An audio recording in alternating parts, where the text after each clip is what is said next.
तो स्टार्ट करते हैं क्लास अब हम। ठीक है ना? आवाज आ रही है? शुभम, आवाज आ रही है? यस सर आ रही है। चलो स्टार्ट करते हैं क्लास हम ना। तो पिछली बार जो लास्ट क्लास ली थी 8-10 दिन पहले, तब मैंने ये बताया था दिवाली से पहले जो एक्चुअल क्लास थी अपनी, कि सिंगल फेज इंडक्शन मोटर जो है ना सेल्फ स्टार्ट नहीं होती है। उसको एक्सप्लेन करने के लिए दो थ्योरीज थी, डबल रिवॉल्विंग फील्ड थ्योरी और क्रॉस फील्ड थ्योरी। उसको ब्रीफ एक्सप्लेन किया था मैंने। तो सिंगल फेज इंडक्शन मोटर को स्टार्ट करने के लिए हम उसमें कुछ स्टार्टिंग टेक्निक लगाते हैं जिससे मोटर सेल्फ स्टार्ट हो जाती है वो। क्योंकि जैसे डबल वॉल्यूम फील्ड थ्योरी में बताया था, यदि इस इंडक्शन मोटर को हाथ से एक डायरेक्शन में कुछ टॉर्क दे दें तो मोटर फिर कंटिन्यूसली रोटेट होती रहेगी। But that is not a engineering approach कि हम हर बार हाथ लगाएं, हाथ से घुमाएं। तो कुछ टेक्निक हैं जिसकी सहायता से सिंगल फेज मोटर को हम सेल्फ स्टार्ट बना सकते हैं। टेक्निक का जो बेसिक कॉन्सेप्ट है वो ये है कि जो सिंगल फेज सप्लाई आ रही है उसको हम टू फेज सप्लाई के अंदर कन्वर्ट कर देते हैं बाय एनी मेथड। ठीक है? तो जब टू फेज सप्लाई मिलेगी मोटर को तो मोटर सेल्फ स्टार्ट हो जाएगी। अब टू फेज जो सप्लाई हम बना रहे हैं, तो जिससे मोटर एक बार आपकी स्टार्ट हो गई और अगर उसके बाद उसको सिंगल फेज सप्लाई मिलती रहती है तो भी मोटर कंटिन्यूअसली रोटेट करती रहेगी। ठीक है? तो ये जो हम फेज स्प्लिट कर रहे हैं, फेज के जो दो टुकड़े कर रहे हैं सिंगल फेज के, उस मेथड के ऊपर कुछ इसका क्लासिफिकेशन है इंडक्शन मोटर का। जिसमें सबसे पहला जो आपके सिलेबस के अंदर है वो है resistance start induction run motor. Okay, this is the name of the motor, resistance start induction run motor.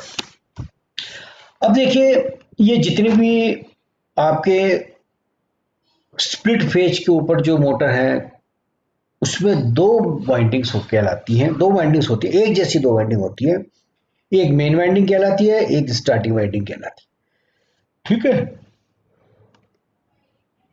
सामान्य तौर पर दोनों एक जैसी वाइंडिंग होती है, तो किसी को भी आप मेन बना सकते हो, किसी को भी आप स्टार्टिंग बना सकते हो। लेकिन एक्सप्लेनेशन के पॉइंट ऑफ व्यू से एक मेन वाइंडिंग है और एक स्टार्टिंग वाइंडिंग है। ठीक है ना? तो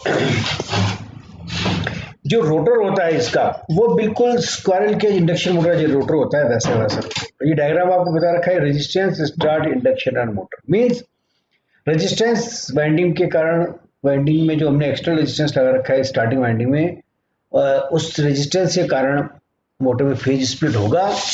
ठीक है? और जब चालू होगी मोटर तो इंडक्शन पे चलेगी, मतलब वो जो रेजिस्टेंस वाली वाइंडिंग है उस सर्किट से हम आउट कर देते हैं। तो बिल्कुल सिंपल मेथड है। ये मेन वाइंडिंग है, ये स्टार्टिंग वाइंडिंग है, दोनों एक जैसे वाइंडिंग होते हैं। स्टार्टिंग वाइंडिंग के सीरीज में हमने एक रेजिस्टेंस लगा रखा है और एक स्विच लगा रखा है, सेंट्रीफ्यूगल स्विच लगा रखा है।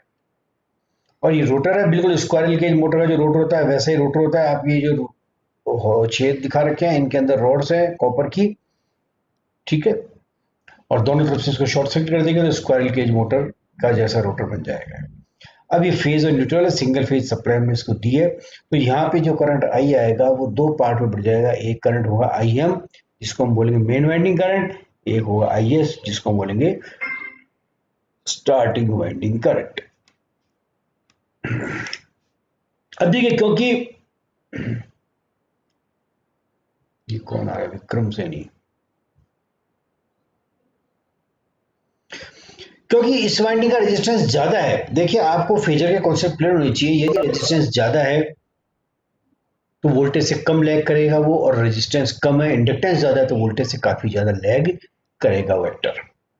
तो यदि इसका फेजर डायग्राम देखें, आप देखिए, मैंने आपको उस दिन भी ये बताया था कि इन मोटर्स के अंदर आपको बहुत ज्यादा नहीं लिखना है।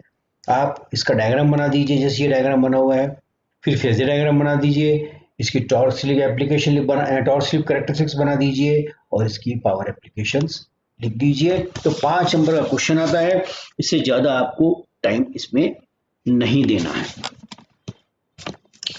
अब देखिए फेजर डायग्राम देखिए।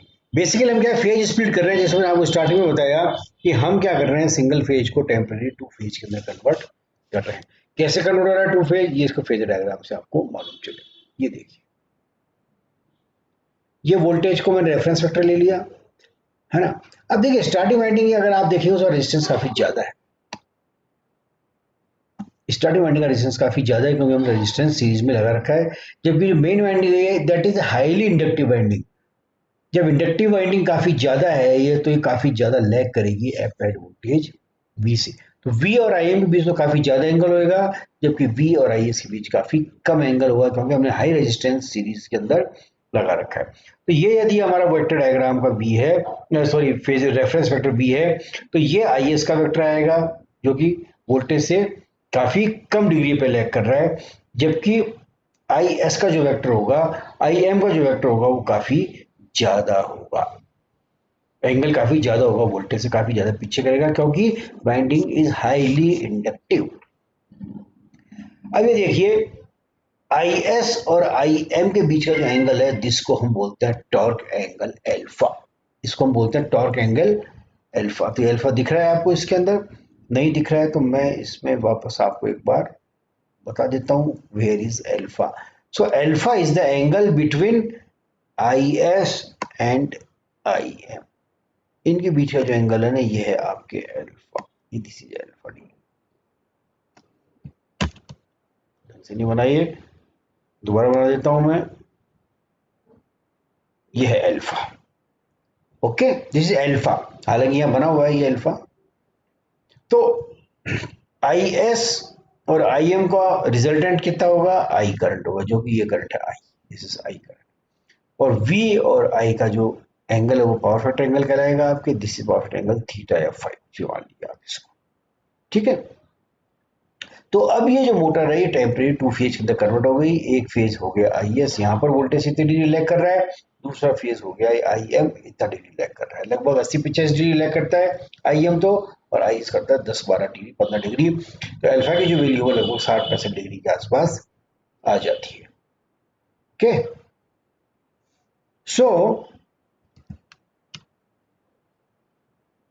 अब इसका वर्किंग प्रिंसिपल बिल्कुल सिंपल है, ये थोड़ी सी थ्योरी मैंने लिखी हुई है, इसको समझा देता हूं मैं। So split phase induction motor के स्टार्टिंग में दो वाइंडिंग होती है, जिनमें स्टार्टिंग वाइंडिंग के साथ एक रेजिस्टेंस जुड़ा होता है। जब दोनों वाइंडिंग में करंट फ्लो होता है तब अलग अलग फेज में होता है, जिससे एयर गैप में घूर्णमान चुंबकीय क्षेत्र रोटरी मैग्नेटिक फील्ड उत्पन्न होता है, जिससे रोटर होता है। मोटर के फुल स्पीड पर पहुंचने के बाद रेजिस्टेंस को सर्किट से हटा दिया जाता है इस स्विच के द्वारा। इस स्विच के द्वारा रेजिस्टेंस वाली जो है, मींस जो स्टार्टिंग वाइंडिंग है वो सर्किट से हट जाएगी और मोटर लगातार केवल मेन वाइंडिंग के साथ साथ ही मेन वाइंडिंग का नहीं चलती रहेगी। तो एक बार अगर रोटर स्टार्ट हो गया ना, उसके बाद आप चाहे इसको हटा दें तो रोटर कंटिन्यूसली रोटेट होता रहता है।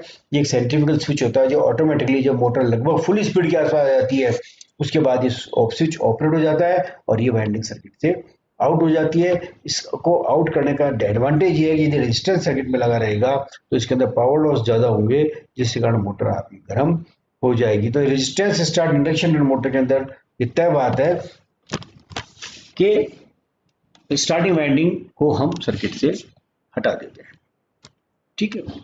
अब ये टॉर्क उत्पन्न होगा ना, ये देखिए दिस इज इंपॉर्टेंट, जो टॉर्क उत्पन्न होगा, this torque is proportional to sine alpha. तो जितना ज्यादा अल्फा का मान होगा स्टार्टिंग टॉर्क आपका उतना ही ज्यादा होगा। तो मोटर के फुल स्पीड पर पहुंचने पर रेजिस्टेंस को सर्किट से हटा देते हैं। मोटर में उत्पन्न होने वाला torque T is proportional to sine alpha.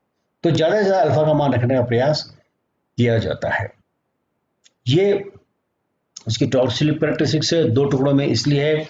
Starting torque, क्योंकि अगर आपने थ्री फेज इंडक्शन मोटर जब पढ़ाया था तो रोटर रेजिस्टेंस के ऊपर जो प्रभाव बताया था, जितना ज्यादा रोटर रेजिस्टेंस होगा स्टार्टिंग टॉर्क का मान उतना ही ज्यादा होगा, लेकिन पावर लॉस होते हैं इसलिए रेजिस्टेंस को ज्यादा नहीं रखा जाता। तो उसमें भी मैंने आपको बताया था कि रोटर रेजिस्टेंस स्टार्टर जो है उसमें प्रारंभिक स्टार्टर के साथ रेजिस्टेंस लगा देते हैं और बाद में उसको हटा देते हैं। इसी प्रकार से इसमें भी रेजिस्टेंस प्रारंभ में रहेगा तो स्टार्टिंग टॉर्क ज्यादा रहेगा, ये टॉर्क स्लिप कैरेक्टरिस्टिक्स है उसकी। और रनिंग कंडीशन में क्योंकि रेजिस्टेंस हट जाता है केवल मेन वाइंडिंग रहेगी तो मेन वाइंडिंग में रनिंग टॉर्क इस तरह से रहेगा फाइनल, ठीक है। तो इधर percentage of full load torque, ये तो स्टार्टिंग टॉर्क हो गया, ये रनिंग टॉर्क हो गया, और नीचे आपकी इसके अंदर हो गई स्पीड या स्लिप। तो सी स्लिप है, स्टार्टिंग में स्लिप 1 है, फिर 0.8, 0.6, 0.4, 0.2 और 0। तो ये टॉप स्लिप प्रैक्टिस हो गई। इसकी जो एप्लीकेशंस हैं, दीज आर द एप्लीकेशंस। तो इस प्रकार की मोटर 40 वाट से 250 वाट तक की रेटिंग की बनाई जाती है। ठीक है, क्योंकि इसमें स्टार्टिंग टॉर्क इतना ज़्यादा नहीं हो पाता है, और ये जो मोटर है,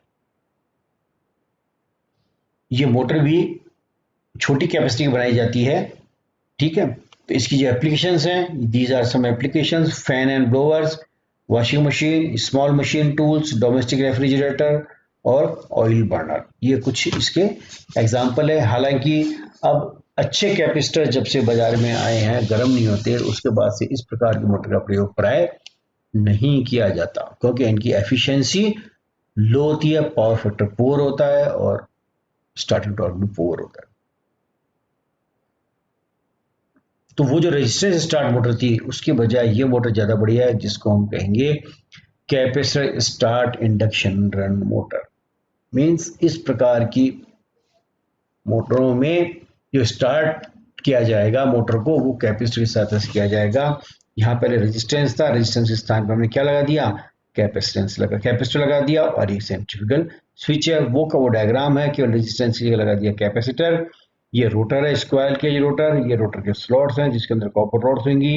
ये मेन वाइंडिंग है जिसमें करंट IM फ्लो होगा, स्टार्टिंग वाइंडिंग है जिसमें करंट IS फ्लो होगा, ये टोटल करंट I होगा, और ये सप्लाई वोल्टेज V होगा। ठीक है, तो इस प्रकार की मोटर के अंदर कैसे काम करेगा ये, इसका फेजर डायग्राम देखिए। पहले मैं फेजर डायग्राम एक्सप्लेन कर देता हूं। क्योंकि अब कैपेसिटर लगा दिया ना, तो ये करंट जो IS होगा ना, वो वोल्टेज से लीड करेगा। क्यों? Because there is a capacitor in the circuit, और कैपेसिटर में जो करंट होता है वो हमेशा वोल्टेज से लीड करता है। तो ऐसी स्थिति में क्या होगा, ये फेजर डायग्राम आएगा आपका। ये मेन वाइंडिंग का करंट हो जाएगा IM, जो कि वोल्टेज से काफी ज्यादा पीछे होगा, और ये आ क्यों नहीं रहा सलमान, ये IS करंट है, क्योंकि वो वोल्टेज से लीड करेगा, because there is a capacitor in the circuit, capacitor है। और IS और IM के बीच का एंगल अल्फा होगा, क्योंकि इस केस के अंदर अल्फा ज्यादा है, इसलिए स्टार्टिंग टॉर्क ज्यादा होगा। अल्फा ज्यादा होगा क्योंकि IS लीड कर रहा है, IM लैग कर रहा है, तो एंगल ज्यादा होगा। और इसको मैं ऐड कर दूंगा तो मेरा टोटल करंट I आ जाएगा। इस केस में देखिए, पहले वाले की तुलना में जो थीटा है, थीटा का मान काफी कम है, जिससे इसका पावर फैक्टर काफी इंप्रूव हो जाता है। तो capacitor start induction and motor का जो पावर फैक्टर है, वो काफी अच्छा होता है। स्टार्टिंग टॉर्क भी ज्यादा होता है, because value of alpha is around 80-85 degree. ये इसका एक्सप्लेनेशन है। इन मोटर में स्टेटर में दो वाइंडिंग होती है, एक स्टार्टिंग वाइंडिंग जिसके साथ कैपेसिटर लगा रहता है। कैपेसिटर पाए इलेक्ट्रोलाइट प्रकार का होता है, जो कि शॉर्ट ड्यूटी के लिए डिजाइन होता है। ये आप ध्यान रख लीजिए कि इलेक्ट्रोलाइट कैपेसिटर होता है इस induction run, capacitor start induction motor के अंदर, because the capacitor is of short duty. Short duty मतलब क्या है, ये जो कैपेसिटर है ना, ये केवल स्टार्टिंग के टाइम में काम में आएगा, जब मोटर की स्पीड लगभग फुल स्पीड पे आ जाएगी, तब ये स्विच, सेंट्रीफ्यूगल स्विच है, ये स्विच ऑफ हो जाएगा। ऑफ होते ही ये पूरा जो स्टार्टिंग वाइंडिंग और कैपेसिटर का जो सर्किट है, ये इस सप्लाई से आउट हो जाएगा। तो मतलब कैपेसिटर जो आएगा काम में at the time of starting ही आएगा, इसलिए यहाँ भी जो कैपेसिटर लगाते हैं वो शॉर्ट ड्यूटी का लगाया जा सकता है, पूरे टाइम इसी कैपेसिटर सर्किट में लगा नहीं रहेगा। सो इन मोटर में स्टेटर में दो वाइंडिंग होती है, एक स्टार्टिंग वाइंडिंग जिसके साथ एक कैपेसिटर लगा रहता है। कैपेसिटर पाए इलेक्ट्रोलाइट प्रकार का होता है, जो कि शॉर्ट ड्यूटी के लिए डिजाइन होता है।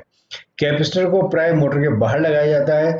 इस मोटर के फेजर डायग्राम से स्पष्ट है कि IS व IM के मध्य कोण लगभग 180 डिग्री नहीं, लगभग 90 डिग्री हो गए कोण, गलत लिख दिया ये, उसको ठीक कर देता हूं मैं।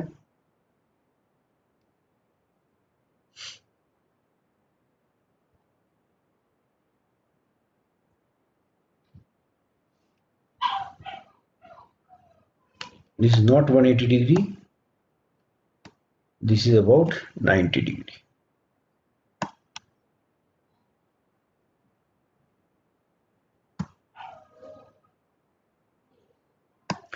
एंगल इज अबाउट 90 डिग्री होता है। अच्छा, इस प्रकार की मोटर का स्टार्टिंग टॉर्क फुल लोड का 350 से 400% तक होता है। ज्यादा होता है काफी इसका starting torque, because value of alpha is approximately 85 degree होता है। ठीक है, इसकी एप्लीकेशन है सेंट्रीफ्यूगल पंप, ऑयल बर्नर और सेपरेटर्स। ये इसकी टॉर्क स्वीप प्रैक्टिस के साथ देख लीजिए। ये स्टार्टिंग टॉर्क थोड़ा कम बता रखा है, ये 150, ये यहाँ से होगा लगभग। तो मैं आपको वही टॉर्क स्वीप प्रैक्टिस तो वो की हुई है।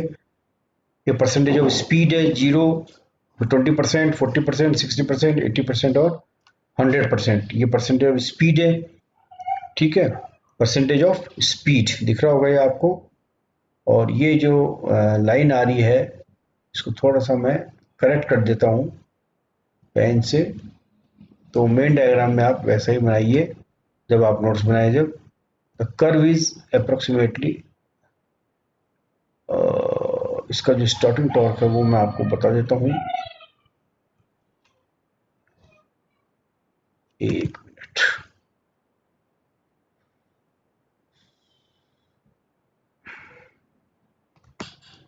देखिए मैं कर्व दोबारा बना रहा हूँ, आप इसको आना नोट कर लीजिए और रिकॉर्डिंग में ये ऐसे ही रिकॉर्ड हो जाएगा।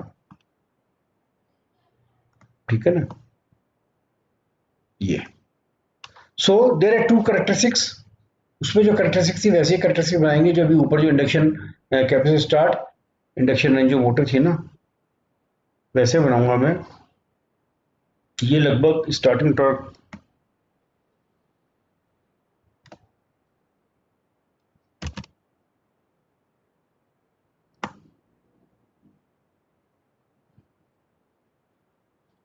इस तरह से बनेगी। और ये यहां से इसको हटा दीजिए, इसको हटा दीजिए यहां से। तो ये तो हो जाएगा स्टार्ट कंडीशन का कर्व, एस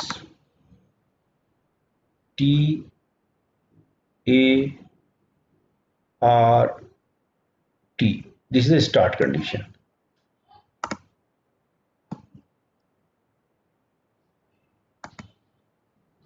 और this is the run condition.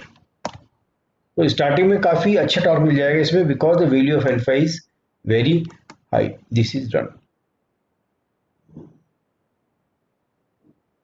This is run. ठीक है, समझ में आ रहा है नहीं? यहां से हटा दीजिए इसको, ये कर हटा दीजिए। तो स्टार्टिंग का तो ये हो जाएगा, थोड़ा और इसको बड़ा करके यहां तक ले आइए। ठीक है, और यहां तक ले आइए, और ये हो जाएगा रन कंडीशन का। तो ये इसकी टॉर्क स्लिप कैरेक्टरिस्टिक्स है। Okay, so this is torque slip characteristics, this the applications. तो इसमें कुछ ज्यादा समझाने का है नहीं, जैसे मैंने आपको पहले बताया। आप ये डायग्राम बना दीजिए, then you draw the phasor diagram neatly with the help of pencil and scale. ठीक है, तो ये सर्किट डायग्राम हो गया, ये इसका फेजर डायग्राम हो गया। उसके बाद इसकी टॉर्क स्लिप कैरेक्टरिस्टिक्स हो गई और इसकी एप्लीकेशंस हो गई, और ये टॉर्क स्लिप कैरेक्टरिस्टिक्स हो गई। ठीक है, तो ये इंपॉर्टेंट चीज है जो मैंने आपको बता दी इसकी। अब इसमें दो टाइप की मोटर और बच रही है आपके, तो उसको मैं जो भी हमारी नेक्स्ट क्लास होगी, कल तो एडमिशन में हो सकता है मैं एडमिशन में बिजी रहूं तो क्लास ले पाऊं या नहीं ले पाऊं, I am not sure about it.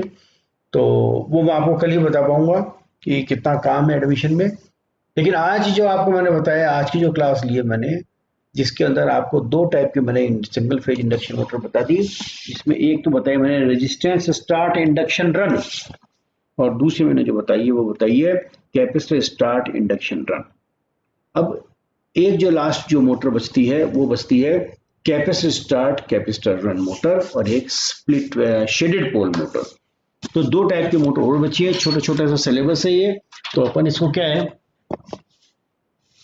अब थोड़ा सा इसको ऑनलाइन क्लास के अंदर जो सिंक्रोनस मोटर है उसको तो थोड़ा लेट करवाऊंगा, लेकिन जो स्पेशल मोटर्स वगैरह है इनको मैं जल्दी करवा दूंगा। तो और कोई पूछना है कभी आप लोगों को इसमें? मैं आपको बार बार सबको कह रहा हूँ कि आप देखिए, इसके नोट्स बना लीजिए ताकि आपको कोई दिक्कत नहीं हो। कुछ पूछना है? बंद करो फिर रिकॉर्डिंग। ओके। Hello hello.